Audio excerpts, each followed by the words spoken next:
thing I enjoyed most about this year's Bergeron was probably the opening question. Why do we tell stories? We were all sitting around the auditorium and there are different voices from all over the grade answering, and grade-wide unity is a pretty hard thing to achieve, and I think Paul Yoon got pretty close at that.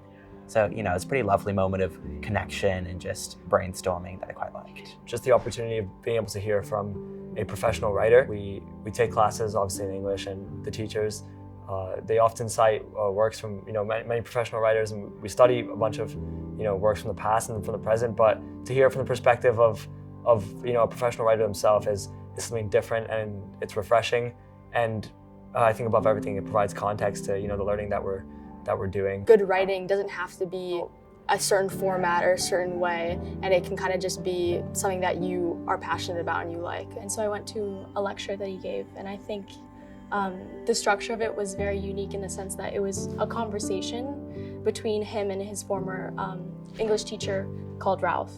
And I think that structure was really unique in making it a lot more conversational and fluid.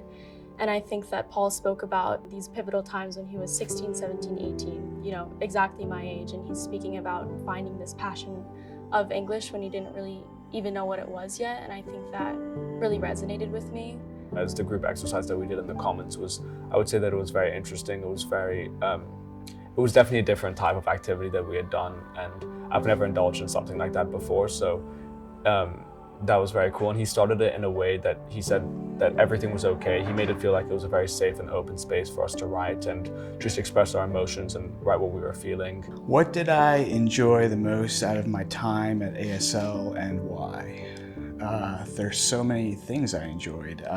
The first thing that's popping up into my mind, of course, is meeting the students. My favorite little moments were when students would come up to me outside of the sort of parameters of what I was scheduled to do, and we would just strike up these surprising conversations, and they were absolutely lovely, and I'll remember them forever. They are hungry for art, for creating, to be artistic, to have the freedom for that, and they're incredibly open-minded about it as well. And so it's been a pleasure and a joy to experience their enthusiasm. I think it's important for them to see that what we're doing is an active art form, and that there are people out there who are actually doing this right now. And they were reading books, falling in love with these books. There's a kind of distance from the work and the author, right? And so to meet an author, I hope reminds them that this art form is alive and well, and that they can participate in it, and I hope they do.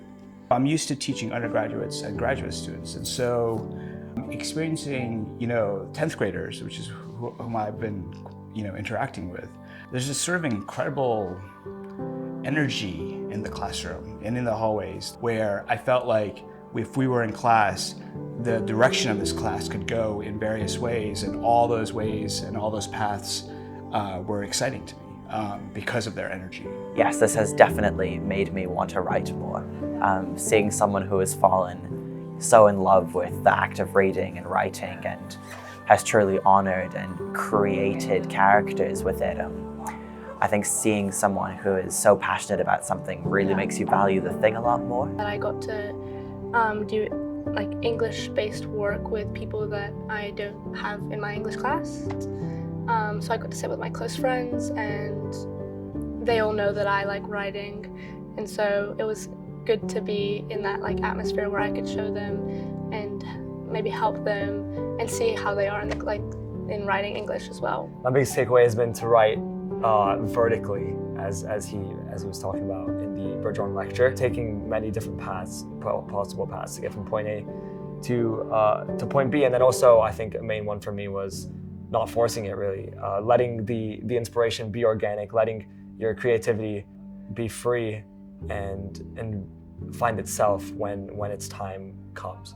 If you want to write, you don't have to write every day, because Paul Yoon talked about how he doesn't write every day, and there's lots of days that go by without him writing anything. So as long as you take writing as a relaxing experience, you don't have to make it stressful. It doesn't have to be something that really stresses you out. And good writing doesn't have to be a certain format or a certain way, and it can kind of just be something that you are passionate about and you like. I definitely would say that after hearing him speak and all the great pieces of advice that he had given us, I would definitely be inclined to write more in my free time.